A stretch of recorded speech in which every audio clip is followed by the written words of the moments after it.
Hello everyone, আমি Rupsa and welcome back to my channel Rupsa lifestyle. আশা করছি তোমরা সবাই খুব ভালো আছো। তো চলো আজকের ভিডিওটা শুরু করা যাক। আজ বড় পিসির বাড়িতে আমাদের নিমন্ত্রণ ছিল, তাই সকাল সকাল ঘুম থেকে উঠে স্নান দান করে চলে গেছিলাম বড় পিসির বাড়িতে। আর পিসির বাড়ির সামনেই মিষ্টির দোকানটা, তো সেখানে চলে আসি ঠাকুরের জন্য একটু মিষ্টি নেব বলে। আর এখানে এসে আমি পেয়েছিলাম একদম ইউনিক ধরনের একটা মিষ্টি, আর সেটাই আমি ঠাকুরের জন্য নিয়েছিলাম।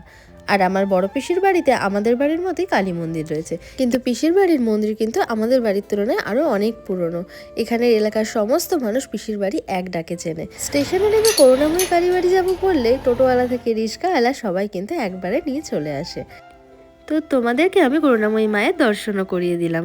কমেন্ট করে জানিও করুণাময়ী মাকে দেখে তোমাদের কেমন লেগেছে। তো পিসির বাড়ি ঢুকেই আগে মায়ের দর্শন করে নিলাম, তারপর আমরা এসে এই রোদটার মধ্যে একটু বসেছিলাম। তারপর ঘরে ঢুকতেই দেখি বিড়ালটা খাবার খাচ্ছে। আর আমার পিসির বাড়িতে না অনেক বিড়াল আছে, মানে আমার দিদির বিড়াল খুব ভালো লাগে, তো অনেকগুলো বিড়াল পোষে। আর বিড়ালগুলো কিন্তু প্রত্যেকটাই খুব কিউট কিউট দেখতে, আর এটা তো মানে নতুন এসছে। এদিকে আমার দিদি বিড়াল পোষে আর আমি হয়েছি তার একেবারে অপোজিট। আমার বিড়াল কুকুর দেখলেই ভয় লাগে, মানে বাড়িতে তো আমি কোনোদিনই পুষতে পারবো না। তো দেখো এখানে দিদি মাংস ম্যারিনেট করছে, আর ও ঠিক তার পাশে গিয়ে বসে রয়েছে, ওকে কখন একটু দেবে। আর পিসির বাড়ির এই বিড়ালগুলোর প্রত্যেকের কিন্তু আবার আলাদা আলাদা নামও রেখেছে দিদি। তো যাই হোক, দিদি এখানে রান্না বান্না তো চালু করে দিয়েছে। দিদি করেছিল 5 রকমের ভাজা, তার সাথে একটা স্পেশাল রান্না করেছিল আমার জন্য, সেটা হলো দই কাতলা। আর দই কাতলা এর আগে আমি কখনো খাইনি, সেই দিনই দিদি ফার্স্ট টাইম করে আমায় খাইয়েছিল। আর সত্যি দই কাতলাটা দারুণ লেগেছে। এই দই কাতলা খাওয়ার জন্য তো আমি চিকেনই খাইনি। একে একে সমস্ত রান্না দিদি কমপ্লিট করে নিচ্ছিল। আর দেখো ভাজাভুজি সব কমপ্লিট করে ফেলেছে এর মধ্যে, আর আরেকদিকে ভাত বসিয়ে দিয়ে আরেকদিকে এই দই কাতলাটা রান্না চালু করে দিয়েছে।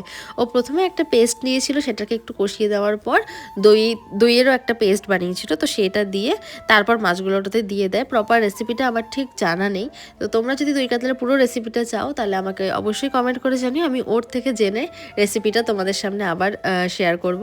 ওদিকে তো দিদি রান্না করছে আর আমি এদিকে চলে আসি। আর এখানে যে পিসিটাকে দেখছি এটা হচ্ছে আমার দিদির মেজো পিসি। ওনার অনেক কিন্তু বয়স হয়ে গেছে, কিন্তু উনি এখনও দেখো কতটা টিপটাপ ভাবে থাকে। তো যাই হোক, আমরা মন্দিরে বসেছিলাম আর ঠাকুরকে পুজোর জন্য দেওয়া হয়েছিল এই ফলগুলো। তো পুজো হয়ে যাওয়ার পরে আমাদের দিয়ে যায় ফলগুলো খাওয়ার জন্য।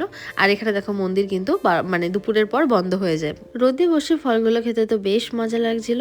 তো যাই হোক, একটু রোদও পোহানো হয়ে গেল আর ফলও খাওয়া হয়ে গেল। তারপরে আমি একটু চেঞ্জ করে নিই ভিডিও করব বলে। তো দেখো এই শাড়িটা পরেছিলাম যে একটু ফটো ভিডিও করব বলে। তো কেমন লাগছে জানিও, আমার সাজটা কিন্তু সবসময় সিম্পলই থাকে। তারপরে দুপুরবেলা খাওয়া দাওয়া করে বিকেলে একটু গল্প করে সন্ধ্যাবেলা আমরা চলে আসি বাড়িতে। আর দুপুরবেলা খাওয়ার সময় কোনো ক্লিপ নেওয়া হয়নি, আমরা তখন খুব মজা করছিলাম বলে। তো দেখো এখন ট্রেনের জন্য স্টেশনেই ওয়েট করছিলাম। আর এদিকে আমি ক্যামেরায় নিজের ফেসটাকে একটু দেখছিলাম, কারণ দিদির বাড়ি থেকে আসার সময় আমি একটা বিবি ক্রিম লাগিয়ে এসেছিলাম, আর এর আগে আমি কখনো বিবি ক্রিম ইউজ করিনি, তো তাই দেখছিলাম আর কি। তো আজকের ভিডিওটা এই পর্যন্তই। ভিডিওটা যদি ভালো লেগে থাকে তাহলে প্লিজ লাইক কমেন্ট করে দিও। তো আজকের মতো টাটা, দেখা হচ্ছে আবার নেক্সট ভিডিওতে।